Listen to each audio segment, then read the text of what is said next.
नमस्कार, जय हिंद। इतिहास विमर्श में आप सभी का एक बार फिर से स्वागत है। साथियों, आज इतिहास विमर्श में हम जिस विषय पर चर्चा करने वाले हैं वो फर्स्ट ईयर और सेकेंड ईयर के विद्यार्थियों के लिए बहुत महत्वपूर्ण चर्चा है। तो आप इस वीडियो को पूरा देखें और आज परीक्षा से संबंधित हम चर्चा करेंगे, क्योंकि बहुत से विद्यार्थियों की जिज्ञासाएं हैं। मैं कमेंट्स बॉक्स में देख रहा हूं, मोबाइल पे भी मुझे चर्चा करते हैं, वो कॉलेज में चर्चा करते हैं या व्हाट्सअप करते हैं, और उनकी लगभग एक सी समस्याएं हैं। तो मैंने सोचा कि आज अलग अलग चर्चा करने की जगह एक साथ आप लोगों की समस्याओं के समाधान के लिए हम इस एपिसोड में चर्चा करेंगे। जैसा कि हम सभी जानते हैं कि फर्स्ट ईयर और सेकेंड ईयर की परीक्षाएं एनईपी के माध्यम से होना है। वर्तमान में सभी विश्वविद्यालयों में बीए फाइनल की परीक्षाएं, बीकॉम फाइनल की परीक्षाएं और बीएससी फाइनल की परीक्षाएं चल रही हैं। सभी फाइनल की परीक्षाएं, क्योंकि ये पुराने पद्धति से परीक्षाएं होनी थी, तो ये परीक्षाएं अप्रैल माह में प्रारंभ हो चुकी हैं और लगभग समाप्ति की ओर हैं। कुछ पेपर्स जो हैं वो मई में समापन हो जाएगा। हम बात करेंगे एनईपी से संबंधित। एनईपी में पिछले वर्ष फर्स्ट ईयर की परीक्षा हुई थी राष्ट्रीय शिक्षा नीति के अनुसार, और राष्ट्रीय शिक्षा नीति में जो बदलाव हुए हैं उन बदलावों के चलते बहुत सारी समस्याएं आई हैं, जो विश्वविद्यालय लेवल पर भी हैं और महाविद्यालय लेवल पर भी हैं और स्थानीय स्तर पर भी हैं। यानी जो विद्यार्थी है उसके अपने स्तर पर भी वो समस्याएं हैं। अब समस्याएं क्या हैं? हमने विषय चयन करते समय देखा है कि विद्यार्थी सीधे एमपी ऑनलाइन में गया और उसने कहा कि मुझे फर्स्ट ईयर में या सेकेंड ईयर में एडमिशन लेना है। उनने जो उन्हें टॉपिक लगा वो उन्होंने उसमें दर्ज करके नाम लिख दिया उनका। ऐसी स्थिति में समस्या आई कि मेजर, माइनर और इलेक्टिव सब्जेक्ट को लेके बहुत सारी भ्रांतियां लोगों में थीं, क्योंकि एमपी ऑनलाइन वालों की किसी की इस प्रकार से तैयारी नहीं थी या उनको कोई जानकारी पूरी नहीं थी, और उनके मन में जो आया, जैसा उन्होंने देखा वैसा उन्होंने किया।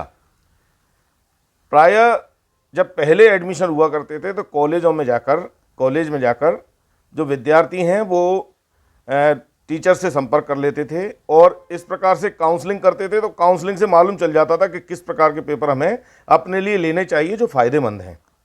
चूँकि राष्ट्रीय शिक्षा नीति में बहुत सारे बदलाव हैं, मैंने पिछले कई सारे वीडियो में इसी इतिहास विमर्श पर उन सारी चर्चाओं को किया है कि किस प्रकार से राष्ट्रीय शिक्षा नीति में आने वाले समय में परीक्षाएँ होने वाली हैं।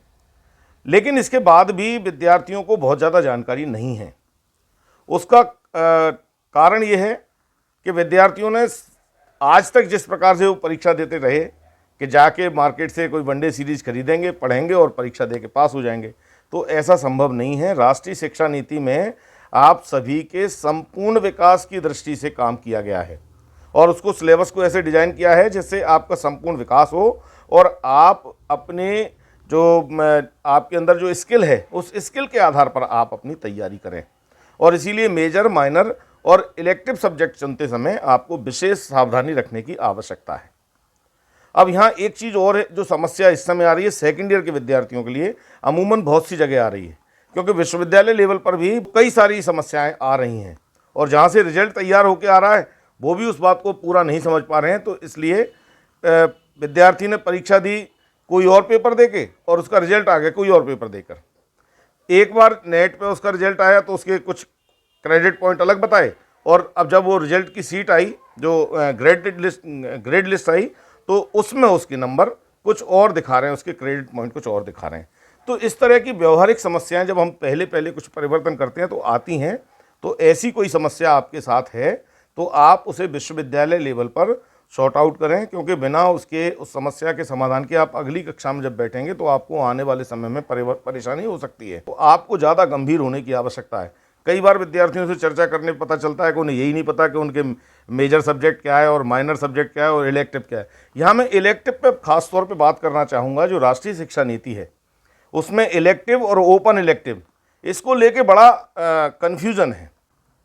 बिल्कुल क्लियर कट ओपन इलेक्टिव का ये है कि ऐसे विद्यार्थी जो जैसे बीए कर रहा है और वो बीकॉम का कोई पेपर पढ़ना चाहता है तो उसके लिए वो ओपन इलेक्टिव बीकॉम वाले उसमें से कॉलम में से निकाल के देगा, या वो बीएससी का पेपर पढ़ना चाहता है वो ओपन इलेक्टिव पढ़ेगा, या बीएससी का विद्यार्थी यदि इतिहास पढ़ना चाहता है तो वो उसके लिए ओपन इलेक्टिव होगा। विद्यार्थी जो बीए का है और वो आर्ट्स का ही कोई पेपर इलेक्टिव के रूप में चुनना चाहता है तो उसके लिए वो ओपन इलेक्टिव नहीं है, वो इलेक्टिव है।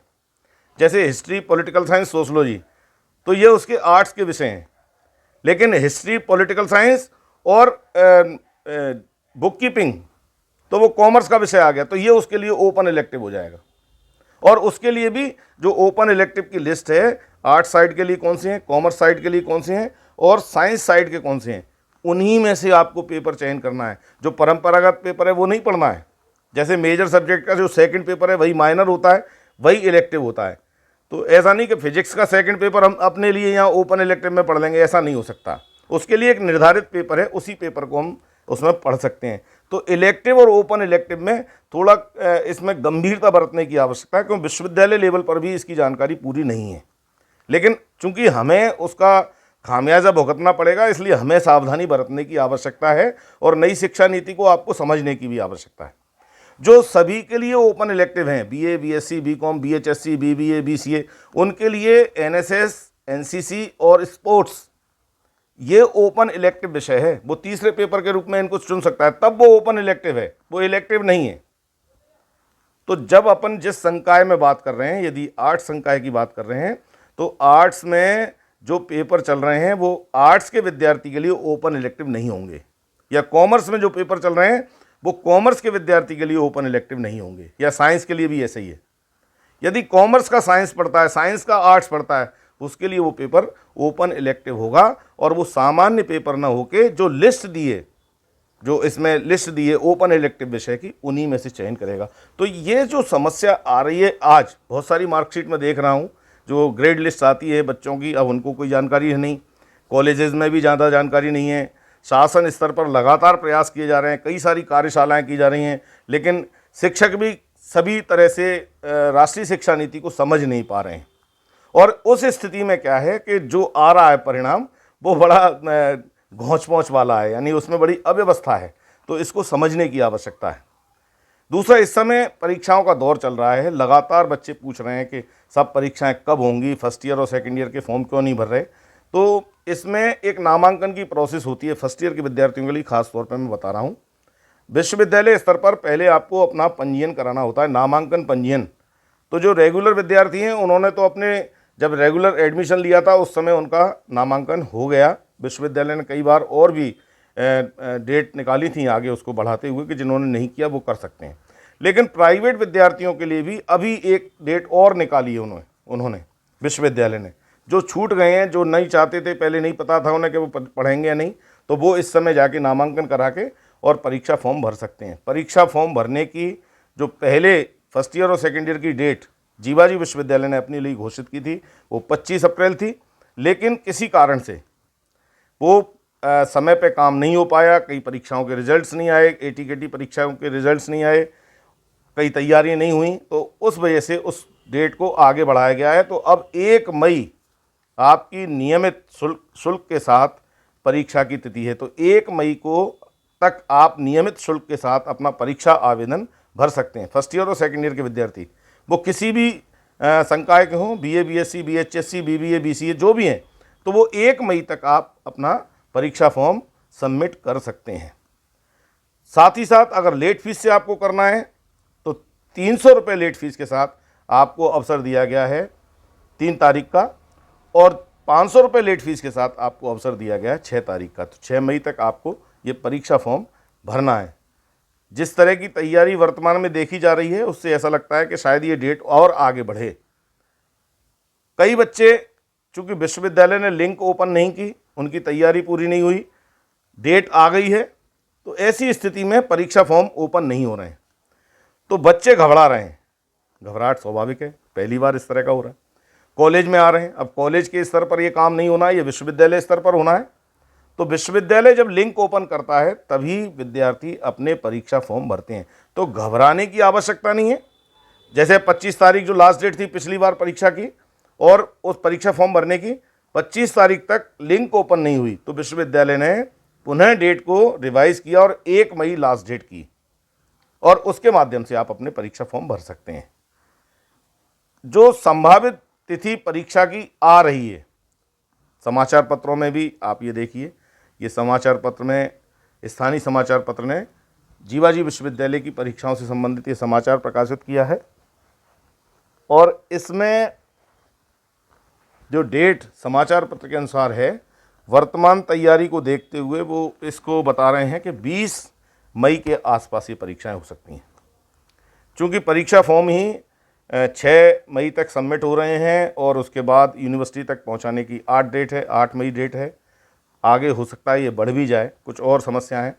तो मैं ये समझता हूं कि 15 मई से पहले यूजी की फर्स्ट ईयर और सेकेंड ईयर की परीक्षाएं नहीं होने वाली हैं। तो आपको परीक्षाओं की तैयारी करने के लिए एक्स्ट्रा टाइम मिला है। आप इसको अपने लिए एक अवसर बनाकर और अच्छी तैयारी कर सकते हैं। परीक्षा का पैटर्न कैसा रहेगा, फर्स्ट ईयर के विद्यार्थियों के लिए बहुत ज़्यादा ये जानने की ज़रूरत है और उनको जिज्ञासाएं भी हैं। हम पहले जैसे परंपरागत पेपर देते थे वैसे नहीं होने हैं। तो परीक्षाओं के पैटर्न को देखने के लिए आप इस वीडियो को पूरा देखें, इतिहास विमर्श में है। इसमें किस प्रकार से आपको 2 पेपर मेजर सब्जेक्ट के देने हैं, 1 पेपर माइनर का देना है, 1 पेपर इलेक्टिव का देना है या ओपन इलेक्टिव, अगर आपने लिया है तो ओपन इलेक्टिव का देना है। 2 पेपर आपको फाउंडेशन के देने हैं। अगर फर्स्ट ईयर के विद्यार्थी हैं तो उनके लिए हिंदी अंग्रेजी के अतिरिक्त योगा और पर्यावरण है। और यदि सेकेंड ईयर के विद्यार्थी हैं, वो भी कई बार पूछते हैं कि साहब हमें फाउंडेशन में क्या पढ़ना है। कई बार ये कन्फ्यूजन हो जाता है कि वही के वही पेपर पढ़ना है हमें। ऐसा नहीं है, आपके लिए सिलेबस बदलेगा।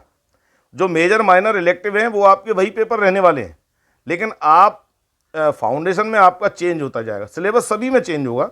तो फर्स्ट ईयर में आपने योगा और पर्यावरण पढ़ा है, सेकेंड ईयर में आपको हिंदी अंग्रेजी के साथ साथ नारी सशक्तिकरण पढ़ना और उद्यमिता पढ़ना है। तो इसी प्रकार से कोर्स चेंज होगा। तो 2 पेपर आपके ये होंगे। इनमें जो मुख्य 3 पेपर हैं, मेजर माइनर और इलेक्टिव, इसमें आपको 3-3 घंटे का समय मिलेगा परीक्षा लिखने के लिए। और जो फाउंडेशन का पेपर है, इसमें OMR सीट पे आपको बबल्स काले करके अपना आंसर देना है और उसके लिए आपको 2 घंटे का समय मिलेगा। तो ये इस प्रकार से 4 पेपर ये हुए। अब 5वां पेपर जो आपका है वो है वोकेशनल कोर्स का। और वोकेशनल कोर्स में आप जो लिस्ट है 25 में से आप कोई सी भी चुन सकते हैं। ज़्यादातर विद्यार्थियों ने व्यक्तित्व विकास को चुना है। तो इसके लिए आपको 2 घंटे की परीक्षा होगी, जो आपको परीक्षा भवन में जाके पेपर देने हैं। और एक आपको व्यक्तित्व विकास की फाइल बनानी होगी। तो वो सारी, अगर आप देखना चाहें तो इसमें व्यक्तित्व विकास के संबंध में भी एक फ़ाइल बना के बताइए कि किस प्रकार से, इतिहास विमर्श में ही, तो आप इसको देख सकते हैं, इसका लाभ उठा सकते हैं। तो एक ये हो गया। और एक है आपका फील्ड प्रोजेक्ट। फील्ड प्रोजेक्ट में आपको 4 ऑप्शन दिए हैं। प्रायः बच्चों को जानकारी नहीं होती, इसलिए MP ऑनलाइन वाले ने यदि उसमें इंटर्नशिप रख दी तो हम इंटर्नशिप लिख के चले आ रहे हैं। हमें पता ही नहीं है कि इंटर्नशिप का मतलब क्या होता है। इंटर्नशिप करने के लिए आपको किसी संस्थान में जाना होता है और राष्ट्रीय शिक्षा नीति के अनुसार आपको मिनिमम 15 दिन, यदि आप आधे समय के लिए जा रहे हैं, क्योंकि आप कॉलेज कर रहे हैं, कॉलेज के बाद आप इंटर्नशिप कर रहे हैं, तो आप आधे समय के लिए 15 दिन जाएंगे एक किसी संस्थान में। उसके लिए आपको G1 फॉर्म लेना पड़ेगा महाविद्यालय से और G2 फॉर्म पे वहाँ से साइन करा के लाने पड़ेंगे जिस संस्थान में आपको जाना है। फिर G3 फॉर्म लेके यहाँ से वहाँ जाएंगे और फिर लास्ट में G4 फॉर्म लेके आप आएंगे, जिसमें वो आपके बारे में फीडबैक क्या है उनका, आप कितने सिंसियर रहे, कैसा काम किया, आपको ABCD ग्रेड, कौन सी ग्रेड देना चाहिए, वो उस फॉर्म को G4 में लेके जब आप आएंगे और उसके बाद अपनी फ़ाइल सबमिट करेंगे, तब आपका वो माना जाएगा। 2000 शब्दों में आपको फ़ाइल लिखनी है। तो इंटर्नशिप के संबंध में, अप्रेंटिसशिप के संबंध में भी मैंने एक वीडियो बनाया है, आप चाहें तो इतिहास विमर्श में उसे देख सकते हैं, यदि आपने इंटर्नशिप आपके उस परीक्षा फॉर्म में आ रहा है तो इसमें एक इंटर्नशिप है, अप्रेंटिसशिप है, एक है फील्ड प्रोजेक्ट। और फील्ड प्रोजेक्ट में आपको करना है किसी एक स्थान पर प्रोजेक्ट बनाना है, वो 100 नंबर की फ़ाइल है। तो सबके लिए कंपलसरी है। मैं फिर यहाँ एक बार कहना चाहूँगा, चाहे वो रेगुलर मोड के विद्यार्थी हों, प्राइवेट मोड के विद्यार्थी हों, ये जितनी भी बातें मैंने अभी तक बताई हैं या आगे जो बता रहा हूँ, ये सब पर बराबर लागू होंगी। सभी को CC देने हैं, सभी को, चाहे प्राइवेट हो या रेगुलर हो।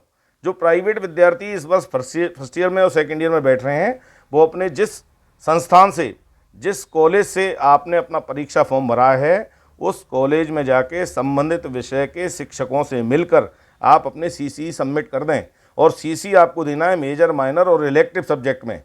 ना आपको फाउंडेशन में देना है, ना वोकेशनल में देना है, ना फील्ड प्रोजेक्ट में देना है। तो आपको केवल 3 पेपर में सीसी देने हैं। तो आप अपने संबंधित शिक्षक से उस बारे में चर्चा अवश्य कर लें, क्योंकि सीसी के अभाव में आपका परीक्षा परिणाम रोक लिया जाएगा, आप पास घोषित नहीं होंगे। तो इसलिए वो कंपलसरी है। 30 नंबर के सीसी हैं, 70 नंबर का आपका पेपर है, ऐसे आपको उसमें मार्किंग की गई है। अब हम बात कर रहे थे फील्ड प्रोजेक्ट पे, तो 2 हमने चर्चा की। एक इसमें फील्ड प्रोजेक्ट है, इसमें आप सर्वेक्षण यदि करते हैं तो आप किसी भी ऐतिहासिक स्थल का या जिसका भी आप काम, किसी खेती किसानी पे, जैविक खेती पे, जिस पे आपको काम करना है, उस पे आपको 5000 शब्दों में प्रोजेक्ट फाइल तैयार करनी है। आप इसमें अधिकतम 5-6 बच्चे भी मिलके काम कर सकते हैं। लेकिन अगर आप फील्ड प्रोजेक्ट पर काम कर रहे हैं तो P1, P2, P3, P4 in form को देखकर इसके हिसाब से अपने मार्गदर्शक से सभी विद्यार्थियों के लिए काम बांट लें और उसके आधार से काम आप करें। इस पूरे वीडियो में मैंने फील्ड प्रोजेक्ट से संबंधित इतिहास विमर्श में 3-4 वीडियो हैं, इनको आप देख सकते हैं।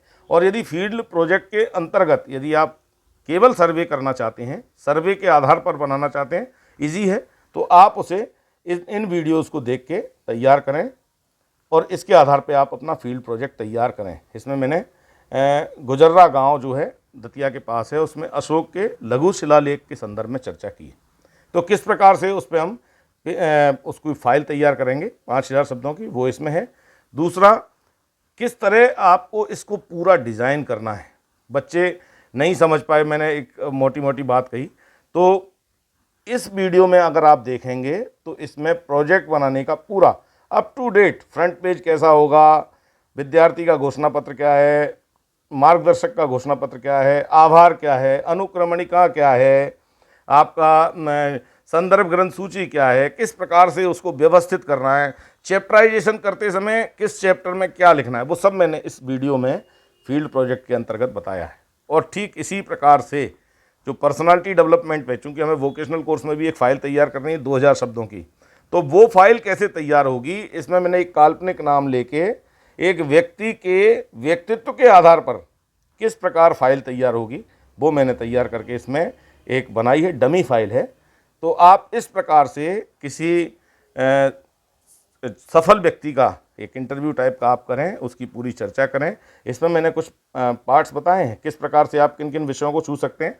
आपके संज्ञान में यदि कोई नए विषय हैं आप उनको भी ले सकते हैं, या ऐसी कोई संस्था जिसको शासन स्तर पर फंडिंग होती हो और वो व्यक्तित्व निर्माण के लिए लगातार काम कर रही हो, जैसे NSS है, NCC है, स्पोर्ट्स है और नेहरू युवा केंद्र है। तो ऐसी कोई भी संस्था जिसके संपर्क में आप हो, तो वो किस प्रकार काम करती है और युवाओं के विकास के लिए क्या क्या उनके पास योजना है, आप उस पर भी काम कर सकते हैं। तो इस प्रकार से इनको आप आवश्यक रूप से करें। आप लोगों के जो नामांकन की समस्या आ रही है, अक्सर बच्चे पूछ रहे हैं कि साहब हमें नामांकन अभी तक आया नहीं, विश्वविद्यालय से हमने अप्लाई कर दिया है। नामांकन अलग से आपको नहीं आएगा। जिस मोबाइल नंबर को आपने नामांकन फॉर्म में रजिस्टर्ड किया है, उस मोबाइल नंबर पर विश्वविद्यालय से आपको नामांकन की सूचना मिलेगी। तो आप अगर नहीं आया है तो कॉलेज में जहां आपने अपना नामांकन फॉर्म सबमिट किया है, उस कॉलेज के जो ऑफिस है उसमें जाके इस बारे में चर्चा करें। अपनी वो रसीद लेके जाएं जिसमें आपने नामांकन उनको सबमिट किया है, वो कहाँ एरर है उस एरर के बारे में चर्चा करेंगे, क्योंकि बिना नामांकन के आप परीक्षा फॉर्म भर नहीं पाएंगे। और लास्ट डेट के लिए बैठे नहीं, आप लगातार तैयारी करें। मार्केट में लगभग सभी का मैटर उपलब्ध है, पढ़ाई से संबंधित सारी चीज़ें उपलब्ध हैं, तो आप अपनी तैयारी करें।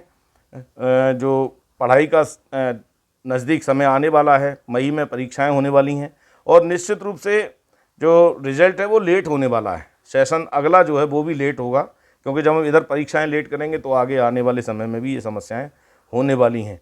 तो कॉलेजेस में भी कई बार बच्चे कहते हैं कि हम तो सब गए थे, टीचर नहीं मिला। उसका कारण ये है कि आजकल एग्ज़ाम चल रहे हैं, तो टीचर्स की ड्यूटी को 2 शिफ्ट में एग्ज़ाम हो रहे हैं, सुबह और शाम को। तो टीचर या तो सुबह होता है या शाम को होता है, तो बीच में बच्चे से बात करने के लिए उस पर समय नहीं होता। तो इसलिए ऐसा समय चुनें या 1-2 दिन लगातार जाके देखें जिससे आपका काम हो। केवल एक दिन जाके आपका काम नहीं चलेगा, तो आप संपर्क में रहें, क्योंकि आपको इसका नफ़ा नुकसान होने वाला है, फ़ायदा और नुकसान आपको होने वाला है। आप विद्यार्थी हैं, तो इसलिए आप अपने लिए गंभीरता बरतें। कोई भी शॉर्टकट आपकी सफलता का नहीं है। मैंने पिछले वीडियो में एक खबरों की खबर करके इसमें एक सूचना दी थी, जो हायर एजुकेशन की सूचना थी। कई बच्चों को ये गलतफहमी है कि हम तो चौथे साल भी पढ़ेंगे साहब, बीए कर रहे हैं तो चौथे साल में हम रहेंगे, तो ऐसा नहीं है।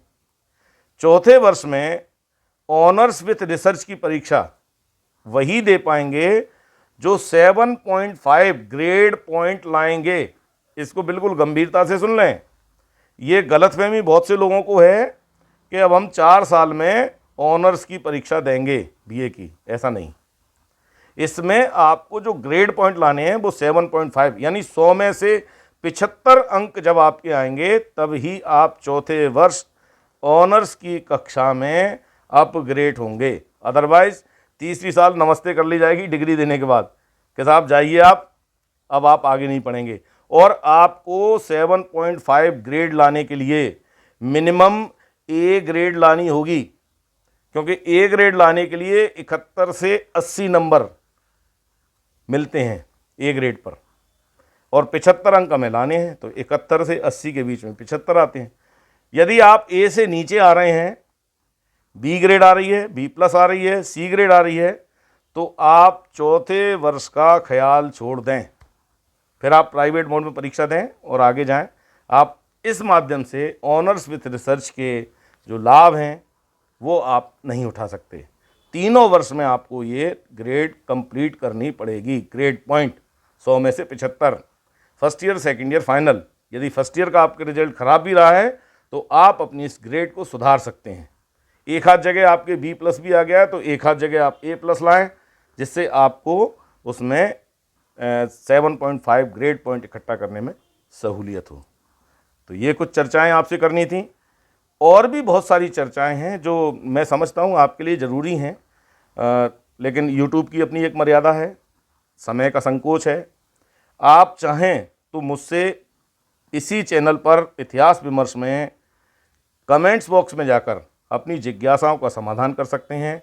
लेकिन पहले मेरा एक ही निवेदन आप सभी से है कि जो भी जिज्ञासा आप पूछ रहे हैं उससे संबंधित वीडियो आप देखें। मैंने लगभग सारे विषयों को छूते हुए, जो न्यू एजुकेशन पॉलिसी है, आपके फाउंडेशन कोर्स है, आपके मेजर माइनर इलेक्टिव सब्जेक्ट हैं, आपके एनएसएस एनसीसी स्पोर्ट्स है, तमाम तरह के प्रोजेक्ट है, इंटर्नशिप है, सभी पे लगभग मैंने फील्ड प्रोजेक्ट में एक सामुदायिक सेवा भी है, कम्युनिटी एंगेजमेंट, उस पर भी फाइल तैयार कर सकते हैं। उसकी भी एक फाइल मैंने बनाई, एक वीडियो मैंने बनाई है। आप चाहें तो इसके आधार पर इसमें 2000 शब्दों में आपको अपनी रिपोर्ट तैयार करनी है। कैसे करनी है वो आप इसको देख सकते हैं। तो आप पहले उसको पूरा देखें, जब आपको जो समझ में नहीं आए उसे लिखें। मैं कई बार ये देखता हूँ, मैंने प्रोजेक्ट पे जो फाइल तैयार की है, बच्चे जाते हैं और पूछते हैं प्रोजेक्ट का विषय दे दो साहब, क्वेश्चन दे दो साहब। आपने वीडियो देखी? नहीं, वीडियो नहीं देखी, आप वीडियो छोड़ो, आप तो बता दो। तो अब 3-4 हज़ार बच्चे मेरे महाविद्यालय में पढ़ते हैं। अब प्रत्येक विद्यार्थी को एक एक करके मैं बता नहीं सकता। क्लास में वो आए नहीं थे जब हमने प्रोजेक्ट के लिए 7 दिन स्पेशल क्लास लगाई थी प्रोजेक्ट और वोकेशनल कोर्स के लिए, तब वो आए नहीं थे। तो अब जब आपकी आँख खुले तभी सवेरा हो, ये संभव नहीं है। तो आपको अपने लिए तैयारी करनी है। आप पहले पूरे वीडियो को ध्यान से एकाग्रचित होकर देखें। जो भी समस्या आपको, मैं समझता हूँ वैसे समस्या नहीं आएगी क्योंकि मैंने क्लियर बात की है, फिर भी अगर आपको लगता है तो आप उसे पेन से नोट आउट करें अपने कागज़ पर।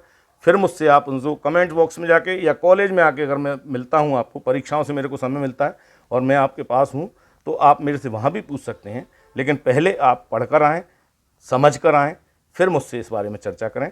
ये वीडियो पूरे मध्य प्रदेश के लिए महत्वपूर्ण हो सकता है, या जहाँ जहाँ एनईपी लागू है वहाँ सभी के लिए महत्वपूर्ण हो सकता है। तो मेरा आपसे एक निवेदन ये भी है कि आपके ऐसे कोई मित्र जो फर्स्ट ईयर सेकेंड ईयर में पढ़ रहे हैं या कॉलेज करने वाले हैं, कॉलेज में आने वाले हैं, इस वर्ष प्रवेश लेने वाले हैं, जिन्होंने इंटर किया है, तो आप प्लीज़ उनके साथ इस वीडियो को अवश्य शेयर करें अपने सभी ग्रुप्स में, व्हाट्सएप ग्रुप्स में, इंस्टाग्राम पर, फेसबुक पर, जगह जगह आप इसको इसलिए सर्व करें क्योंकि नए बच्चों को इसके बारे में जानकारी नहीं है। कहीं से काउंसलिंग भी नहीं हो रही है, परेशानियां बहुत हैं। यूट्यूब पर भी कई सारे वीडियो हैं लेकिन वो पूरी बात को क्लियर नहीं कर पा रहे हैं। तो आप उनकी ये समस्या का समाधान हो, पूरे मध्य प्रदेश में कहीं किसी भी यूनिवर्सिटी का विद्यार्थी हो, इसी पैटर्न पे सब जगह परीक्षाएं होने वाली हैं। तो आप इस वीडियो को उनके साथ शेयर अवश्य करें। वीडियो पसंद आए, इसका कंटेंट पसंद आए तो आप लाइक अवश्य करें, क्योंकि आपके जो लाइक्स हैं वो हमें इस काम को करने के लिए उत्साह देते हैं। और अगर अभी तक आप इतिहास विमर्श से नहीं जुड़े हैं तो प्लीज़ आप इसे सब्सक्राइब अवश्य करें। क्यों सब्सक्राइब करें? क्योंकि इस चैनल के माध्यम से ख़ास तौर पे युवा वर्ग के लिए, यूथ के लिए मैं समय समय पे बहुत सारी चीज़ें लाता हूँ, चाहे वो पर्यटन से संबंधित हो, लोकल के लिए वोकल, कैसे हम अपने लिए रोज़गार तैयार कर सकते हैं, इन विषयों पे भी चर्चा करते हैं। चाहे वो पढ़ाई लिखाई से संबंधित बात हो, मैं इतिहास का विद्यार्थी हूँ तो इतिहास से संबंधित बात हो, वो सारी चर्चाएं समय समय पर करता हूँ। तो उन चर्चाओं का लाभ आपको मिले, इसलिए आप इसे सब्सक्राइब करें, बेल आइकन पर जाएं और ऑल के ऑप्शन पर जाएं, जिससे इस चैनल के माध्यम से जितने भी नोटिफिकेशन आते हैं वो सबसे पहले आपको मिलें। आपने ये पूरा वीडियो देखा, आपको बहुत बहुत धन्यवाद। जय हिंद।